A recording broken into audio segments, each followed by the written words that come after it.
Welcome to UK Voices 22.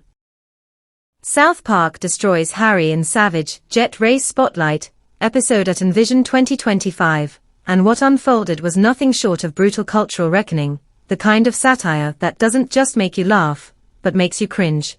Because Prince Harry, standing at the supposed pinnacle of his reinvention, was blindsided in front of the world, humiliated, and trapped in the very contradiction he has spent years trying to manage. The contradiction between his carefully curated image as a global activist and the reality of a man desperate for attention and relevance, and this time the stage wasn't tabloids or late-night shows. It was South Park, a show infamous for exposing hypocrisy with ruthless precision, and their episode, Jet Race Spotlight, landed at the exact moment Harry was delivering a keynote at Envision 2025, a summit meant to showcase his leadership and credibility, yet instead, the world watched a cartoon version of him racing across the sky in a private jet, frantically clutching megaphones and trophies, screaming about climate justice while the irony of his actions screamed louder than any words, and this opening immediately validated why millions clicked, why the audience knew something shocking was coming, and it planted the first curiosity loop. Why did South Park choose this exact summit, this exact moment, and what was in store for Harry, whose image he has spent years trying to control? And the timing could not have been more devastating, because satire only lands when it exaggerates reality, and Harry's contradictions were already glaring, lecturing the world about sacrifice while living a jet-setting lifestyle, advocating for climate action while carbon footprints piled up behind him, and yet believing this appearance would cement his global credibility. And the animated episode made all of it impossible to ignore, impossible to spin, impossible to undo, because the first scene wasn't just funny, it was a cultural execution. The cartoon prince racing against other celebrities, desperately collecting applause tokens that fell like confetti, crashing, blaming everyone else, and pleading for respect, a direct mirror to what audiences have witnessed in real life. And this wasn't fiction, this was truth amplified, and the resulting wave of memes, GIFs, and social media commentary instantly overshadowed the summit, with hashtags like #JetRaceFail and #SouthParkHarry trending worldwide, turning what should have been a defining moment into a spectacle of ridicule. And while Harry delivered his polished speech about resilience, social justice, and climate urgency, the world was laughing at his animated double, and this is where the first major open loop grabbed viewers. Could he ever recover from a parody so perfectly timed and painfully accurate? Could he ever reclaim relevance when the world had already defined him as a caricature? And the episode didn't relent, because as it progressed, the prince character attempted to give his grand speech, only to trip over spotlights, jets, and applause meters, desperately waving his megaphone while the audience laughed, and each gag mirrored reality. Harry trying to assert authority while public perception laughed at the absurdity of his contradictions, and critics immediately called it the most devastating takedown of his persona to date, with British commentators admitting that South Park accomplished in 22 minutes what years of royal scandals, interviews, and PR campaigns could not. And this is the brilliance of the satire. It doesn't argue, it exposes, it brands, and once the public associates the caricature with reality, the damage is permanent.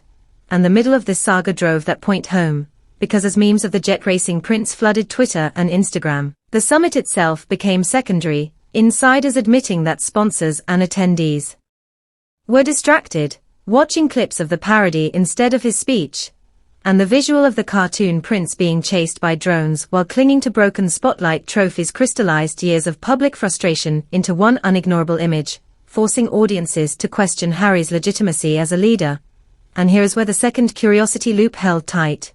What could Harry do next? How could he reclaim dignity when every move is weighed against a cartoon that exposes his contradictions? And the tension built further as the episode ended with the animated prince alone on the runway, clutching a shattered trophy, claiming he was still a leader while the crowd walked away laughing, leaving viewers with the haunting impression that Harry's relevance was slipping faster than he could run, a loop of humiliation that could not be closed until he proved, somehow, that the real man was more than the cartoon. And the final act of this story delivers exactly that, because by the time the summit ended, the truth was unavoidable.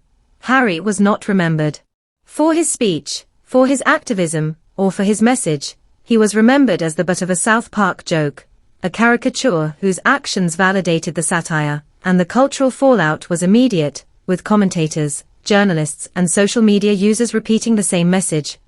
Harry had been destroyed, not physically, not legally, but culturally, his credibility stripped, his attempts at relevance now overshadowed by an image of a desperate, spotlight-chasing prince, and the irony is sharp. The very platforms he hoped would amplify his influence, the media, the spotlight, the summit itself, were turned against him, leaving him defenseless, and this is the harshest truth of the ending, because satire is permanent. Once it brands you, it defines you, and Harry cannot take back what South Park revealed, and even attempts at rebuttal, interviews, or public statements will forever be measured against the cartoon crashing jets, broken trophies, and frantic megaphone speeches, and the loops of curiosity finally close as audiences realize there is no comeback, no recovery from a satire so accurate it resonates, no repair for the cultural credibility destroyed in 22 merciless minutes.